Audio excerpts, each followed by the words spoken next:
save the changes, and then update our configuration. So this will be in place. Let's bring this back in a little. As long as the hash marks to the right, it is treated, everything thereafter is treated as a comment to the end of the line. Now, key, login corrector must be on in order for log rotation and the capture of items to the log files for CSV and standard error to be registered. So this must be on. If it's off, then it will not work. And it mentions it here, standard error CSV, which means you could log to syslog independently of CSV as well as standard error. So let's save the changes and restart.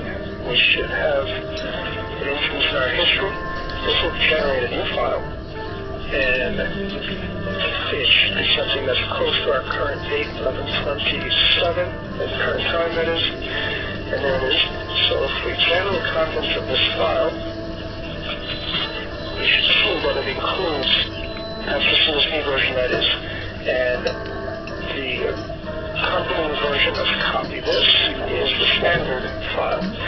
Shut vacuum database is ready. So this is the CSV version which you can pull in to your parser and set it up with column headers and process it spreadsheet-wise, database-wise.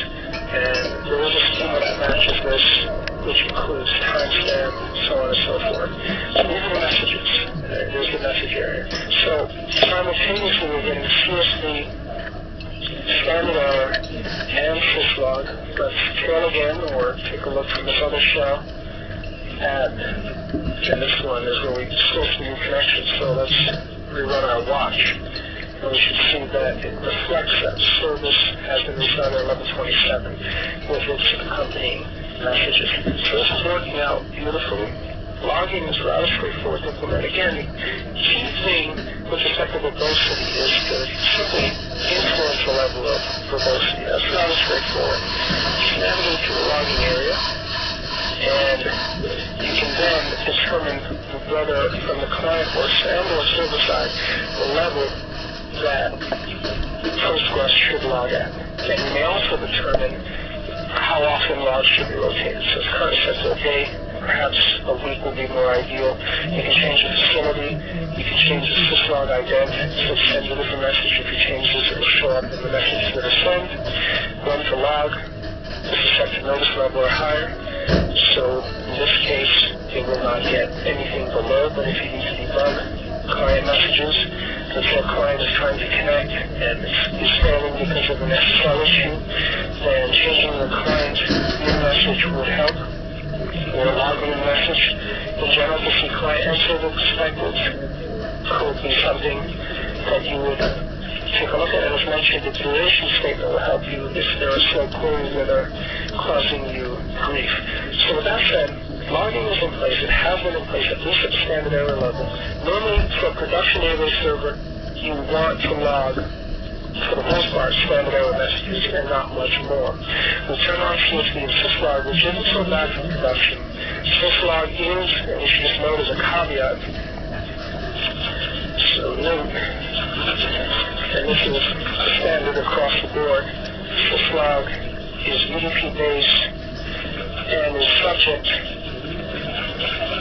to loss of messages in the event of packet loss. So you may lose some data when using syslog, whereas the internal log manager, log collector, will not lose the messages. So those messages written to files will always be there and reflect the current state of affairs.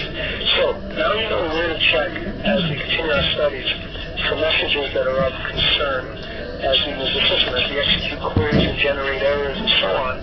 We have three different places with which to search for information.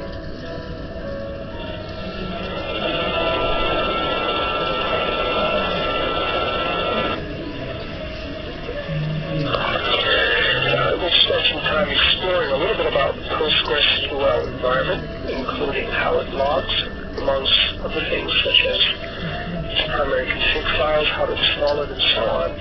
Let's discuss, before we get into data creation, common data types supported by PostgreSQL. It's important to know, or to be somewhat familiar, at least with the common data types, before you set off to creating structures, as they will assist you in selecting the appropriate data types for various columns within your database and table structure. So let's label this area common data types. And we are referencing them as common because it isn't a comprehensive list, but it's close to comprehensive. Consult the documentation for more information that's included. But these data types are the ones that you will reference time and time again because they cover common types. So, what do data types do within databases? They allow us to control the type of data on a per column basis.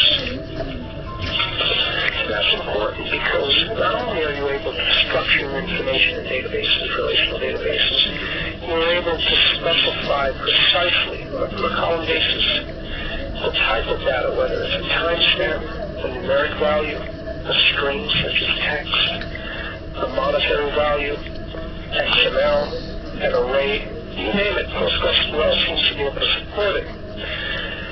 So that ability allows us to add a level of integrity to the data set that becomes important over time as you reference functions that perform calculations and assumptions based on your data sets.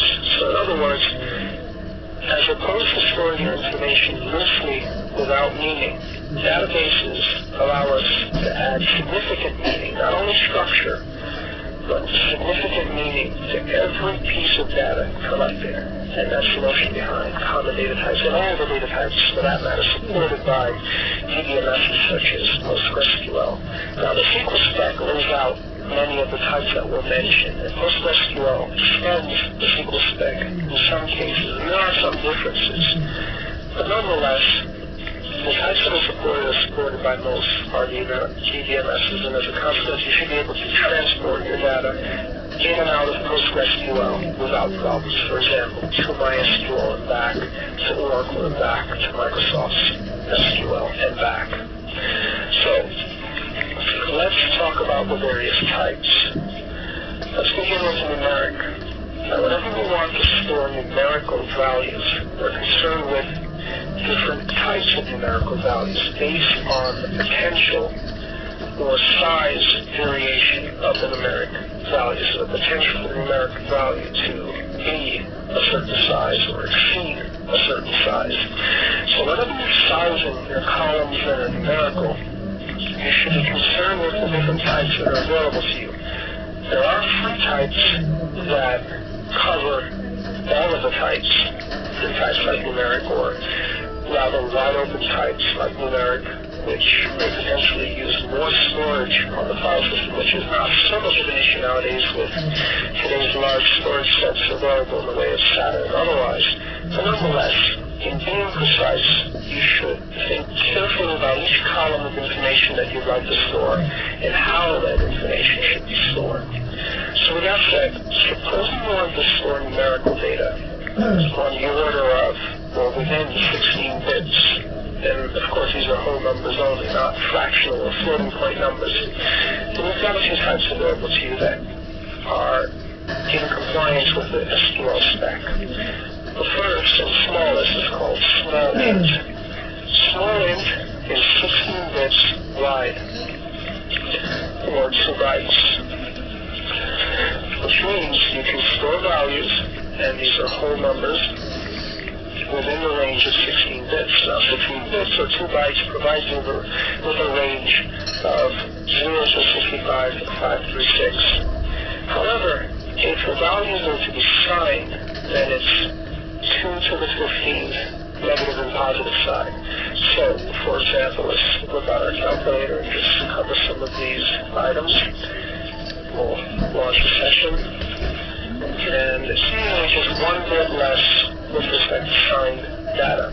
So 2xy 16 bits gives us 65536 unsigned. So from 0 to the top end, we get these values. Well, we have 65536 values, 0 through 65535. But whenever the values are signed, which is usually the case with databases, then you must be concerned with for the negative side and the positive side, which is why we take off one bit, and then you see half the value, 32768. This means that if sign data are concerned, we're able to flow from negative 32768 through positive 32768 or thereabouts, ensuring that it totals 65,536 values.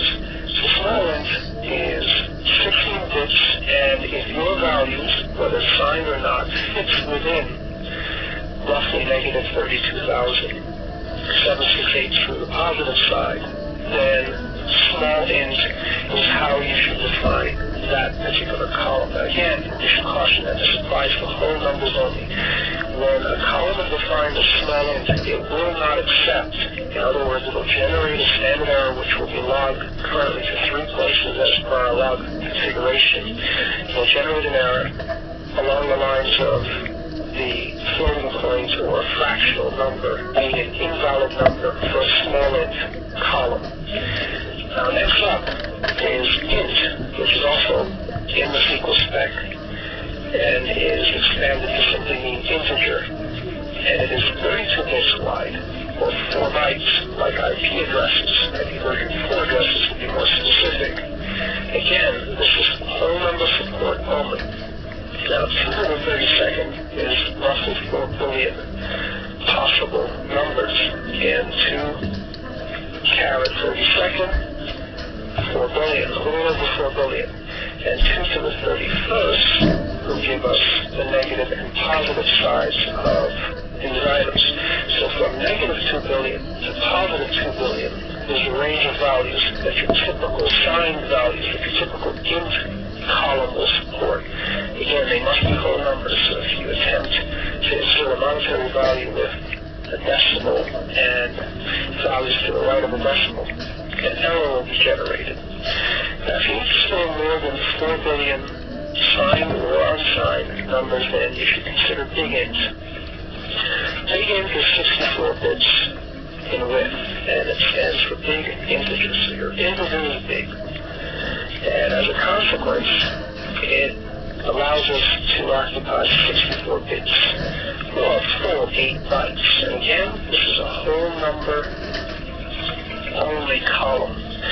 So 2 to the 64th, and if you do 2 to the 64th, you'll get the signed and unsigned equivalents. So 2 caret 64 will give us an enormous number, and if we break this apart, so let's just copy it, and perhaps if we show the separators, this will make it a little bit cleaner. So 3, 6, 9, 12, 15, 18. At the 18 mark, we're at the exabyte range. So now we've got 1s and 10s, so roughly 18 exabytes of storage in the 64-bit space, which is the current migration that we're undergoing from 32-bit to 64-bit to support larger memory sets, larger storage sets, and so on. For a long time, operating systems have supported 64-bit file systems, but 42-bit memory spaces. But nonetheless, so this gives us basically something on the order of 18 exabytes of unsigned values within the big int space. So, for example, if you need to store unique numbers that should not repeat and should persist over a long duration, then a big int column may be of value. And conversely, steal the bits that we can take into account signed and unsigned value, raising it to the 63rd as opposed to the 64th, gives us half of that.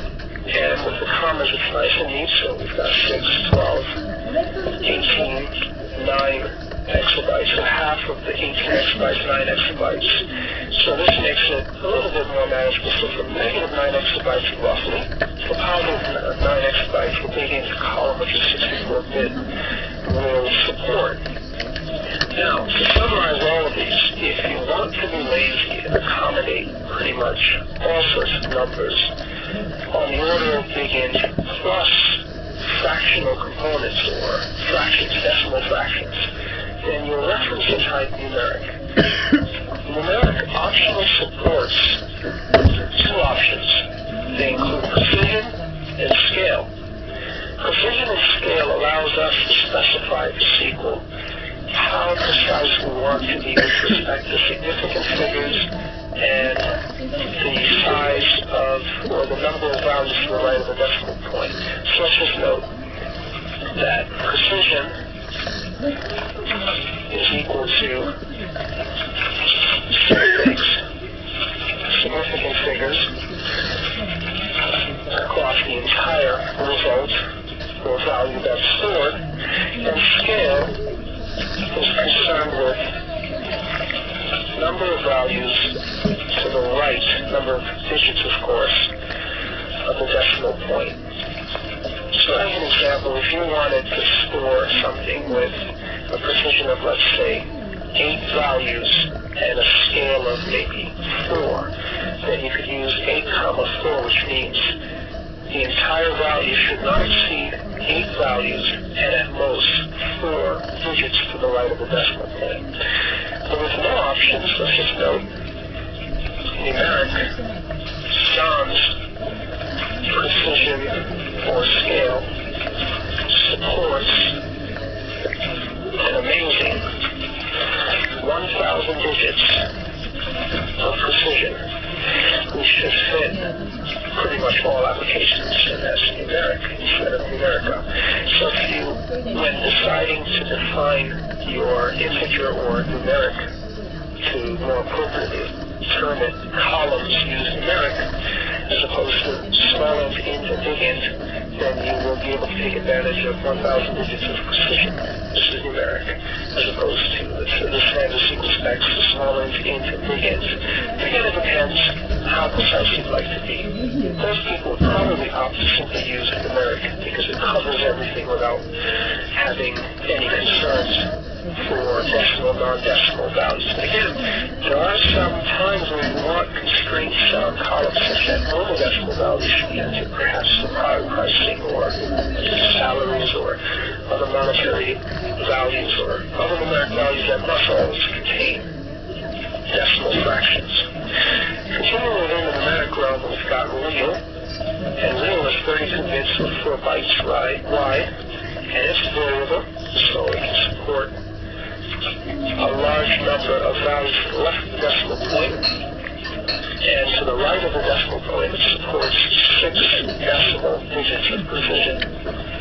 Again, in comparison to numeric, it doesn't compare, but if your application will function well within 6 digits of precision, then perhaps real is a better option for you, as it's likely to use less storage. In addition, we have traditional double precision, which you'll find across the DMSs, and it's rather wider than real, much wider, 64 bits or 8 bytes. And like the real type, it's variable in terms of the number of values to the left of the decimal, but to the right it supports 15 digits of precision. So if you need more than the 6 provided by real, but less than the 1,000 provided by numeric, consider double precision. If you need up to 6, but not as much as numeric, consider real. So those are some of the number types. Let's go into some more number types. Now, when you define a column that should automatically increment, you have 2 options. One is serial, and serial, as its name implies, will apply values in a serial fashion, so 1 followed by 2 followed by 3.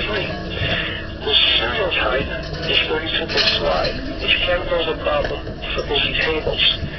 32 bits wide, when considering signed values, really means you have 2 to the 31st on both sides. So 2 caret 31st signed, and it is auto incrementing. So if you're storing signed values, your 2 to the 31st, which is -2 billion through